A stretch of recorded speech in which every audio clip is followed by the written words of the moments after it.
USS George H.W. Bush is the 10th and final Nimitz-class supercarrier of the United States Navy.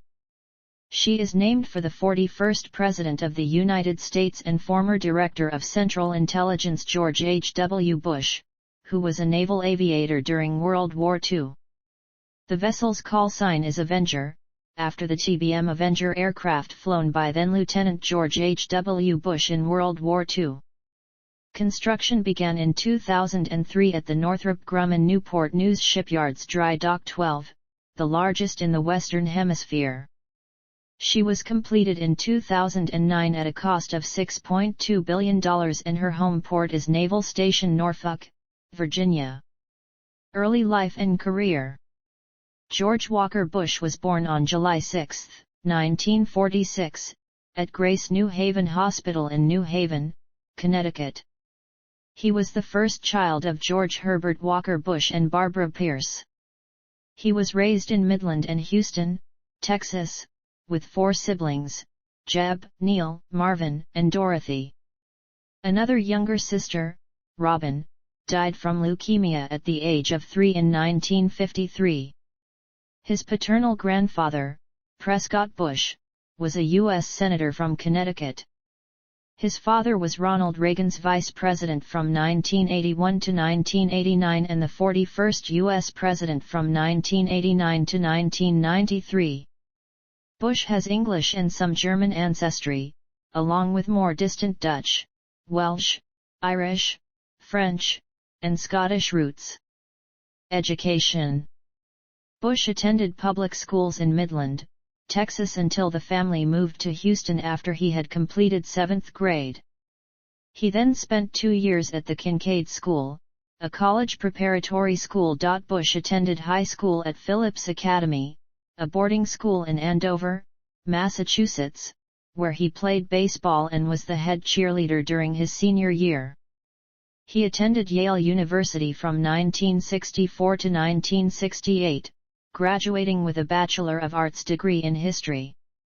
During this time, he was a cheerleader and a member of the Delta Kappa Epsilon, serving as the president of the fraternity during his senior year. Bush became a member of the Skull and Bones Society as a senior. Bush was a rugby union player and was on Yale's first 15. He characterized himself as an average student.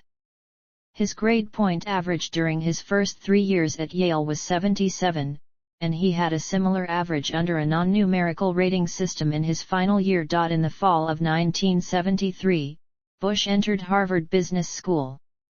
He graduated in 1975 with an MBA degree. He is the only U.S. president to have earned an MBA. Family and personal life.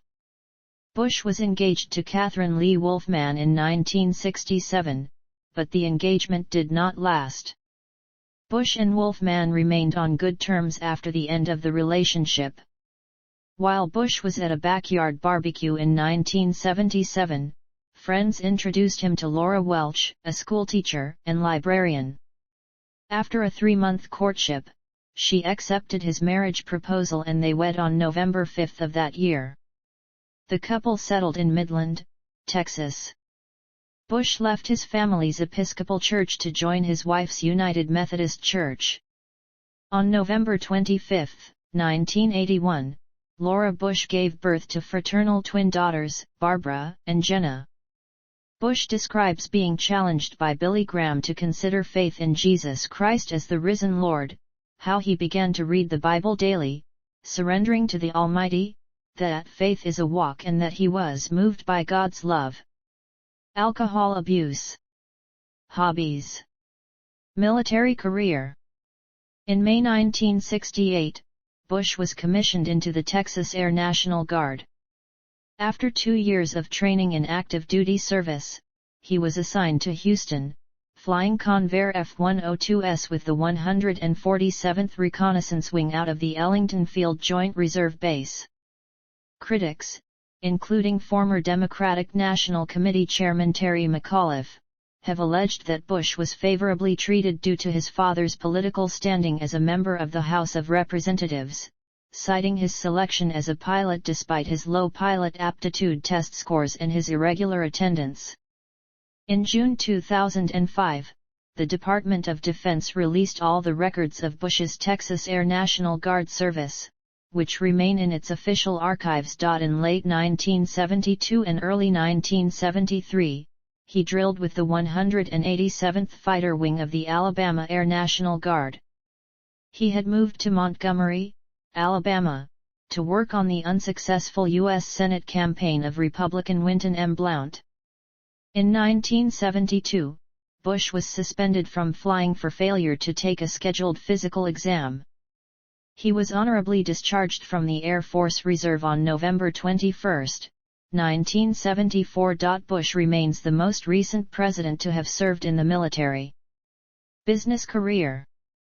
In 1977, Bush established Arbusto Energy, a small oil exploration company, although it did not begin operations until the following year.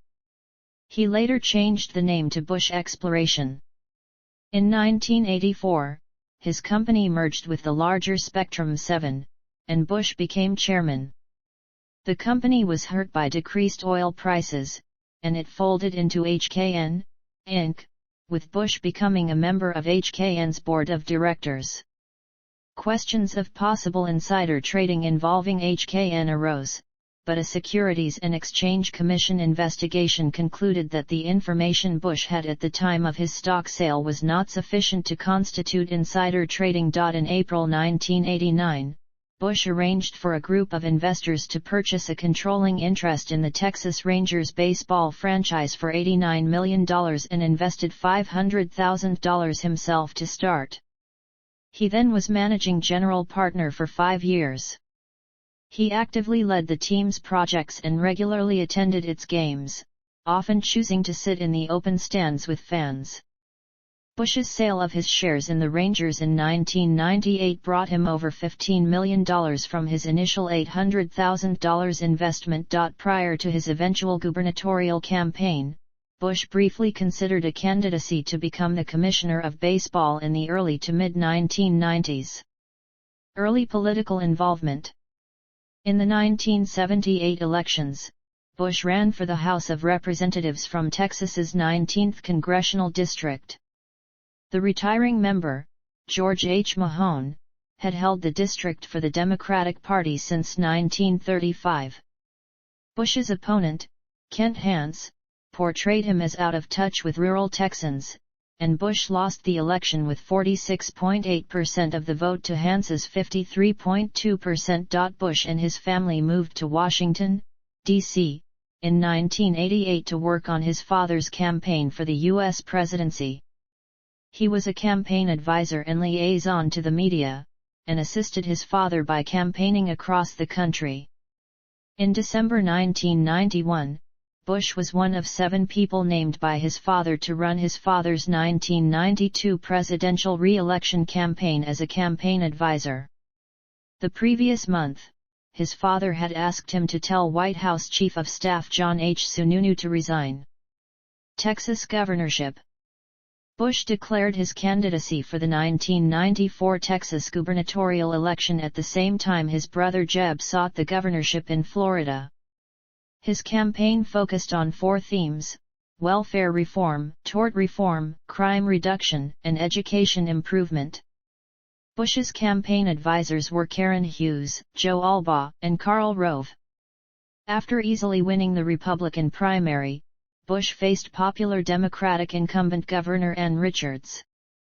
In the course of the campaign, Bush pledged to sign a bill allowing Texans to obtain permits to carry concealed weapons. Richards had vetoed the bill, but Bush signed it into law after he became governor. According to The Atlantic, the race featured a rumor that she was a lesbian, along with a rare instance of such a tactics making it into the public record when a regional chairman of the Bush campaign allowed himself, perhaps inadvertently, to be quoted criticizing Richards for appointing avowed homosexual activists to state jobs.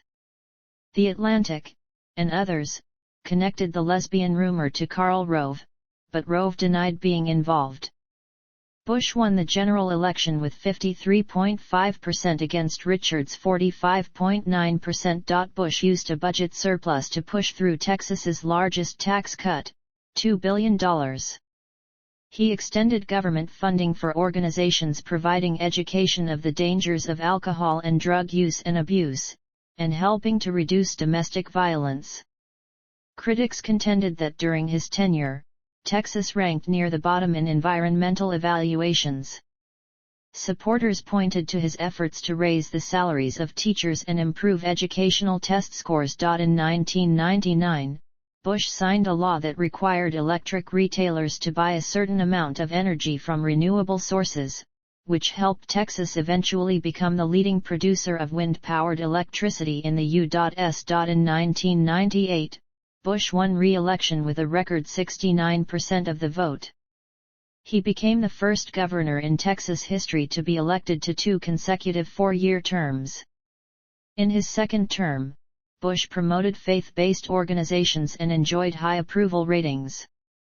He proclaimed June 10, 2000, to be Jesus Day in Texas, a day on which he urged all Texans to answer the call to serve those in need. Throughout Bush's first term, he was the focus of national attention as a potential future presidential candidate.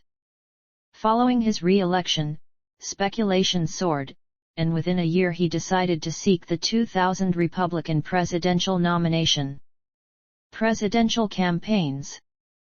2000 presidential candidacy. Primary. General election. 2004 presidential candidacy. In his 2004 bid for re-election, Bush commanded broad support in the Republican Party and did not encounter a primary challenge. He appointed Ken Mehlman as campaign manager, and Karl Rove devised a political strategy. Bush and the Republican platform emphasized a strong commitment to the wars in Iraq and Afghanistan, support for the USA Patriot Act, a renewed shift in policy for constitutional amendments banning abortion and same-sex marriage, reforming Social Security to create private investment accounts, creation of an ownership society, and opposing mandatory carbon emissions controls.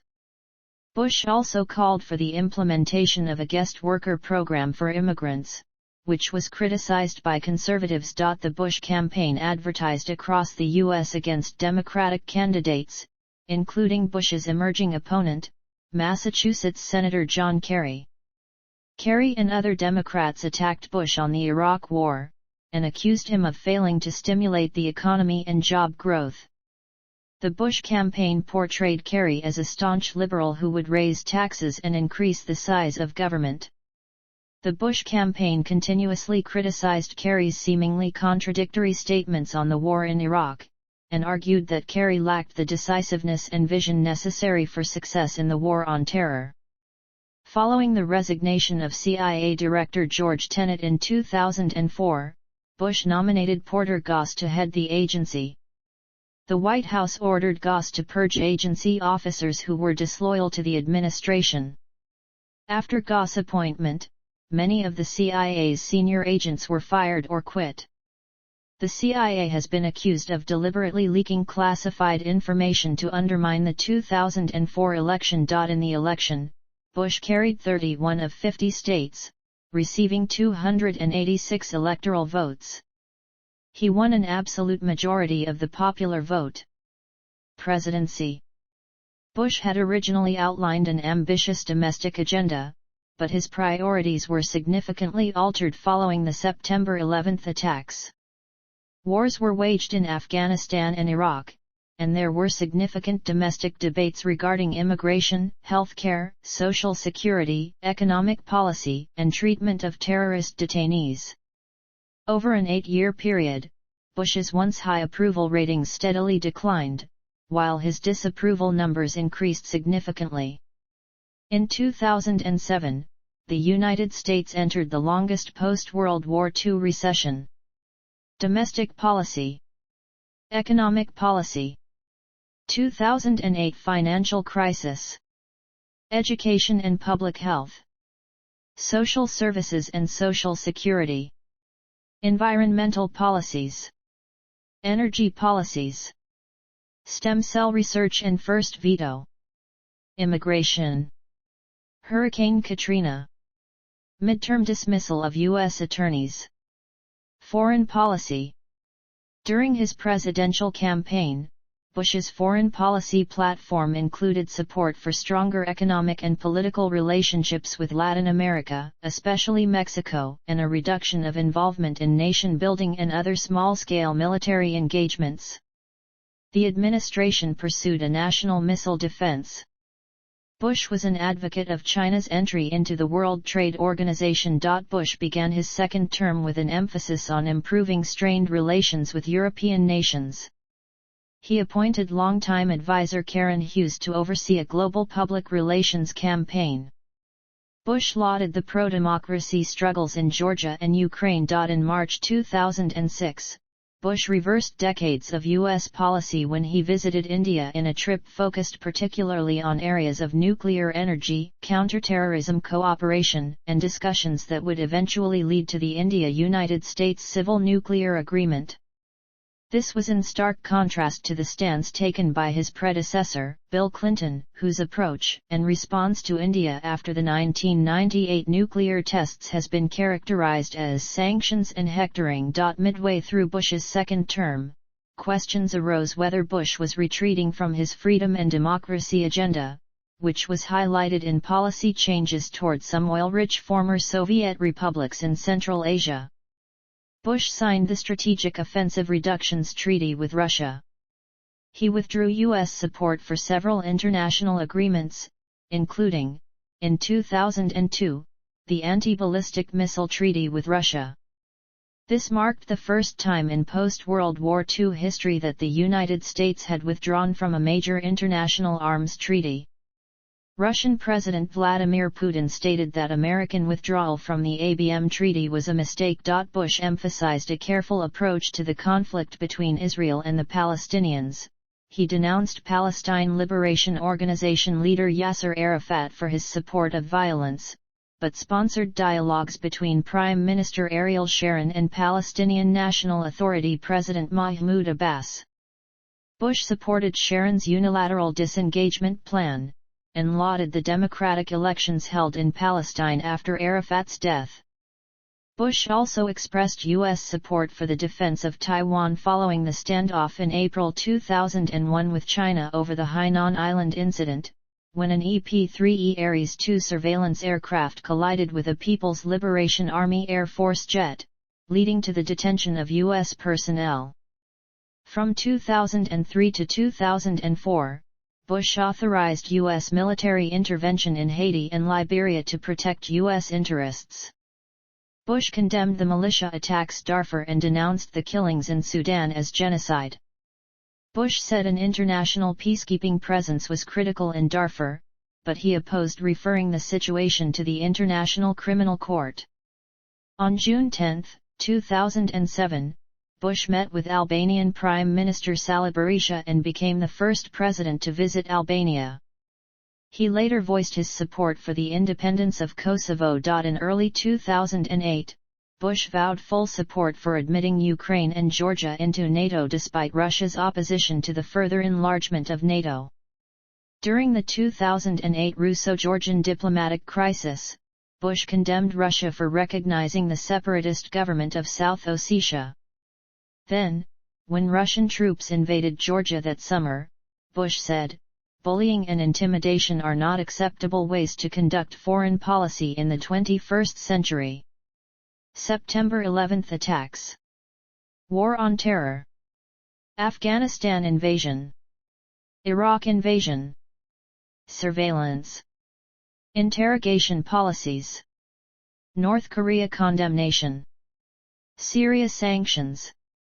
PEPFAR. Security incidents. 2001 White House shooting. 2005 Tbilisi grenade attack. 2008 Baghdad shooting. Judicial appointments. Supreme Court. Other courts. Cultural and political image. Image. Job approval. Foreign perceptions. Post-presidency. Residence. Following the inauguration of Barack Obama, Bush and his family flew from Andrews Air Force Base to a homecoming celebration in Midland, Texas, following which they returned to their ranch in Crawford, Texas.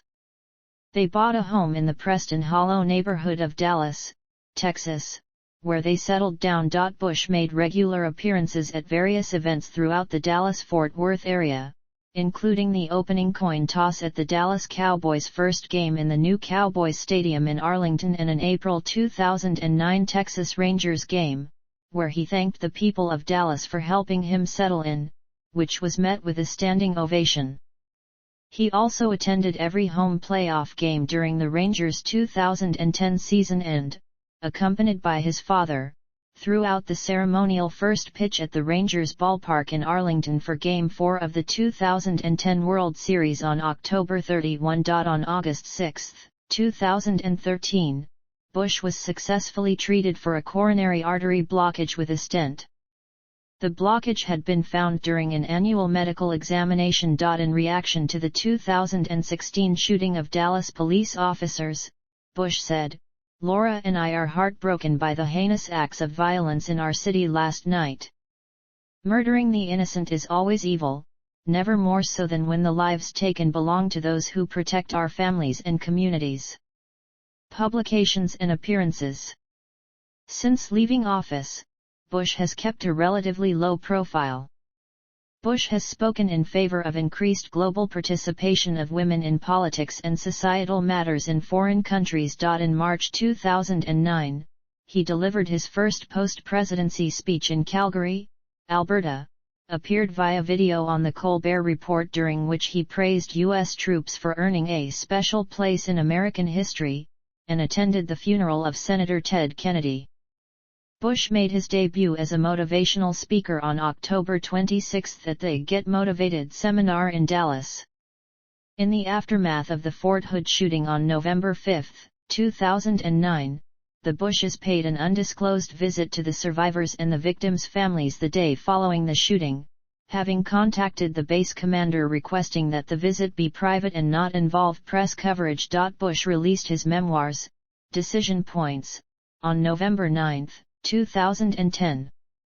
During a pre-release appearance promoting the book, Bush said he considered his biggest accomplishment to be keeping the country safe amid a real danger, and his greatest failure to be his inability to secure the passage of Social Security reform.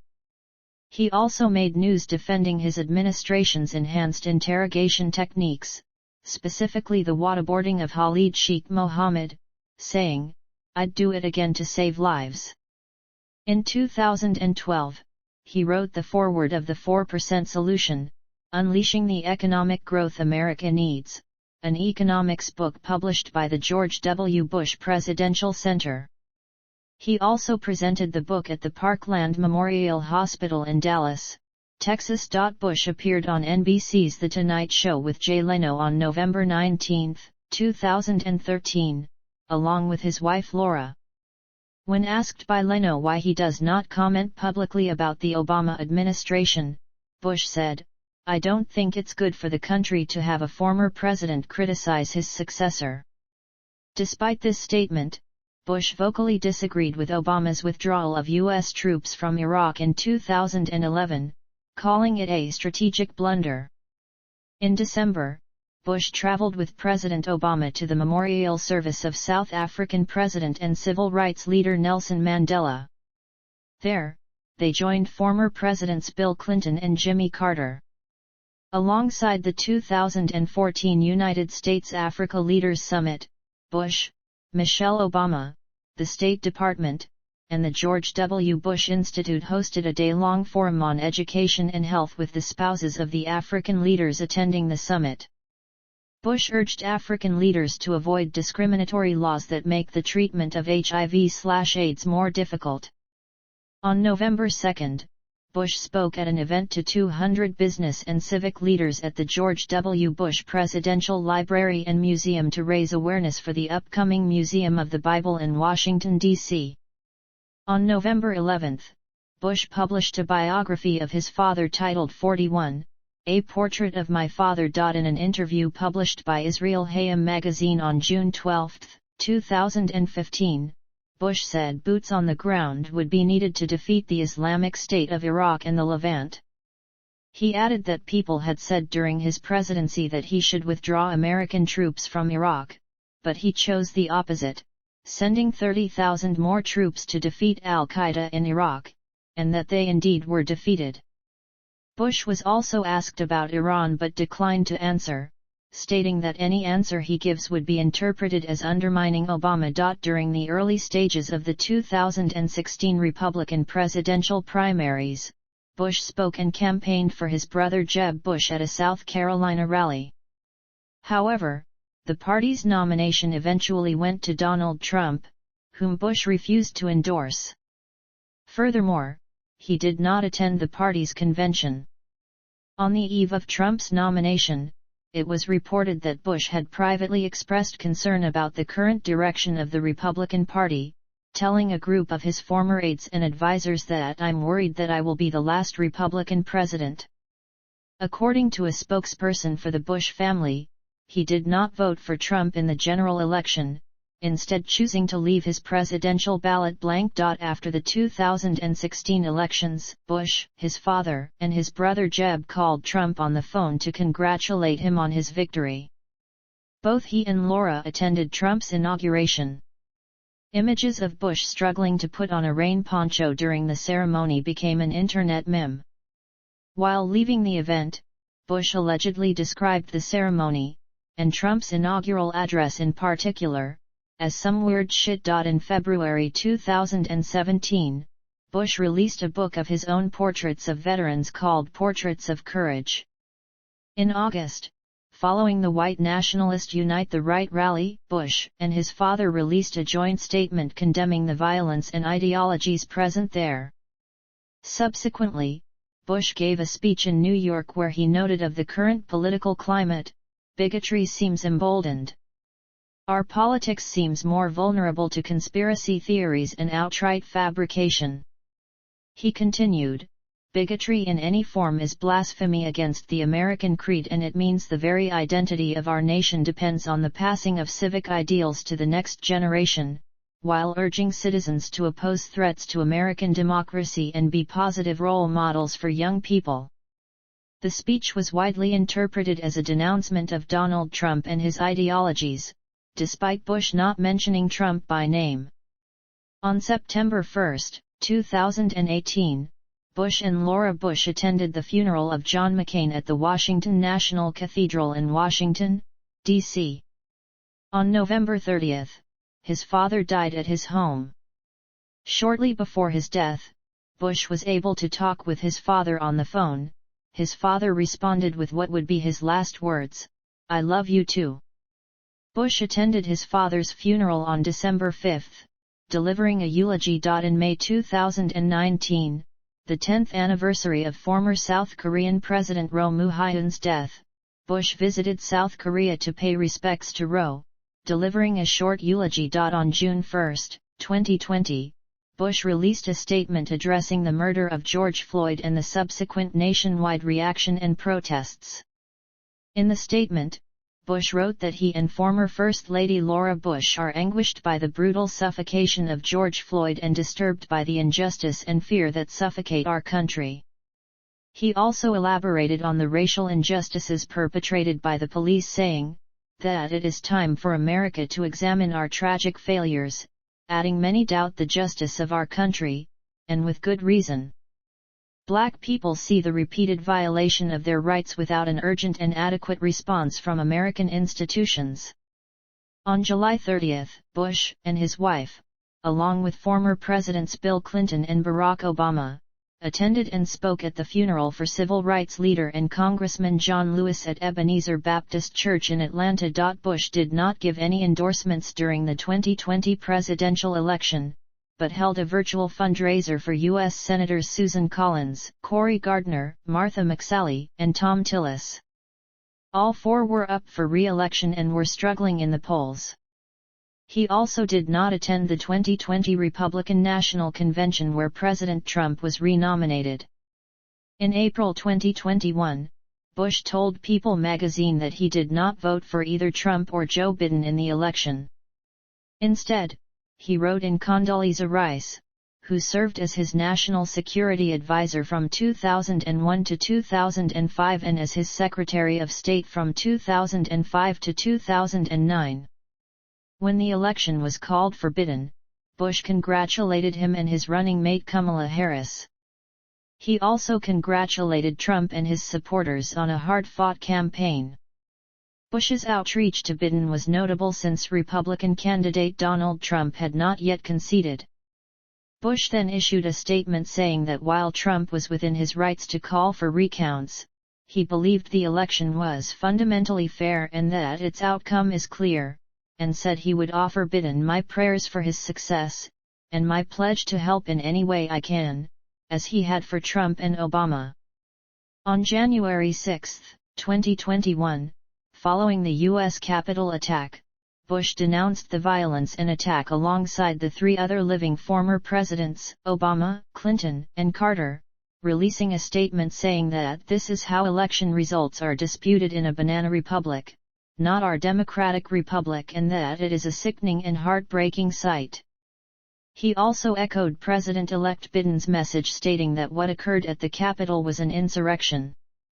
On January 20, Bush and his wife attended Biden's inauguration. Bush opposed President Biden's withdrawal of American troops from Afghanistan, saying that the withdrawal made him concerned and that it had the potential to create a vacuum, and into that vacuum is likely to come people who treat women as second-class citizens. During an interview with Deutsche Welle on July 14, 2021, Bush reaffirmed his opposition to the troop withdrawal, calling the plan a mistake. On September 11, 2021, the 20th anniversary of the September 11 attacks, Bush gave a speech at the Flight 93 National Memorial, praising the heroism of the people on Flight 93 and the spirit of America. He also said that he saw millions of people instinctively grab for a neighbor's hand and rally to the cause of one another. That is the America I know. Collaborations. In January 2010, at President Obama's request, Bush and Bill Clinton established the Clinton-Bush-Haiti Fund to raise contributions for relief and recovery efforts following the 2010 Haiti earthquake earlier that month. On May 2, 2011, President Obama called Bush, who was at a restaurant with his wife, to inform him that Osama bin Laden had been killed. The Bushes joined the Obamas in New York City to mark the 10th anniversary of the September 11, 2001, terrorist attacks. At the Ground Zero Memorial, Bush read a letter that President Abraham Lincoln wrote to a widow who had lost 5 sons during the Civil War. On September 7, 2017, Bush partnered with former Presidents Jimmy Carter, George H.W. Bush, Bill Clinton, and Barack Obama to work with One America appeal to help the victims of Hurricane Harvey and Hurricane Irma in the Gulf Coast and Texas communities. Over the years, President Bush has had a good-natured friendship with Michelle Obama. President Bush and we are forever seatmates because of protocol, and that's how we sit at all the official functions, Mrs. Obama told the Today Show. He's my partner in crime at every major thing where all the formers gather. So we're together all the time. She later added, I love him to death. He's a wonderful man, he's a funny man. Bush and Obama have sat next to each other at many events, including the 50th anniversary of the historic Civil Rights March in Selma, the Interfaith Memorial Service for the Victims in Dallas, the opening at the National Museum of African American History and Culture, and at the funerals for Nancy Reagan and John McCain. Bush famously passed mints to Mrs. Obama during the McCain funeral in September 2018 and gave them to her again during the funeral of his father in December 2018. Art. After serving as president, Bush began painting as a hobby after reading Winston Churchill's essay Painting as a Pastime. Subjects have included people, dogs, and still life. He has also painted self-portraits and portraits of world leaders, including Vladimir Putin and Tony Blair. In February 2017, Bush released a book of portraits of veterans, Portraits of Courage. The net proceeds from his book are donated to the George W. Bush Presidential Center. In May 2019, on the 10th anniversary of former South Korean President Roh Moo-hyun's death, George Bush drew a portrait of Roh to give to his family. Legacy.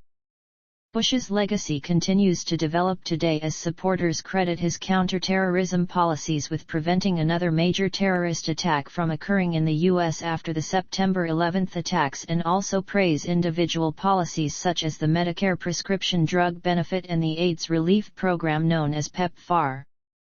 Critics often point to his handling of the Iraq War, specifically the failure to find weapons of mass destruction after claiming they were in Iraq, as well as Bush's handling of tax policy, Hurricane Katrina, climate change, and the 2008 financial crisis, as proof that he was unfit to be president.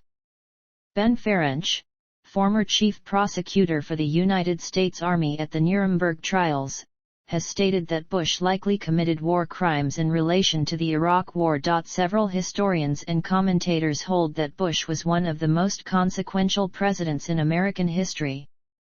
Princeton University scholar Julian Zelizer described Bush's presidency as a transformative one, and said that some people hate him, some people love him, but I do think he'll have a much more substantive perception as time goes on. Brian Williams of the Huffington Post referred to Bush as the most noteworthy president since FDR and said the Patriot Act increased authority of the executive branch at the expense of judicial opinions about when searches and seizures are reasonable as evidence.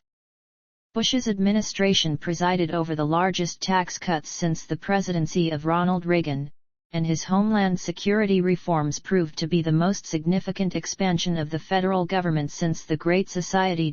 Bush has been widely portrayed in film and television, both during and since his presidency. Reception. The George W. Bush presidency has been ranked as below average in surveys of presidential scholars published in the late 2000s and 2010's a 2010 Siena Research Institute survey of the opinions of historians, political scientists, and presidential scholars ranked him 39th out of 43 presidents. The survey respondents gave President Bush low ratings on his handling of the U.S. economy, communication, ability to compromise, foreign policy accomplishments, and intelligence. Bush said in 2013, "Ultimately history will judge the decisions I made, and I won't be around because it will take time for the objective historians to show up. So I am pretty comfortable with it. I did what I did." C-SPAN's 2021 survey of historians ranked Bush as the 29th best president. Bush had initially been ranked the 36th in 2009. Among the public, his reputation has improved since his presidency ended in 2009. In February 2012, Gallup reported that Americans still rate George W. Bush among the worst presidents, though their views have become more positive in the 3 years since he left office. Gallup had earlier noted that Bush's favorability ratings in public opinion surveys had begun to rise a year after he had left office, from 40% in January 2009 and 35% in March 2009, to 45% in July 2010, a period during which he had remained largely out of the news.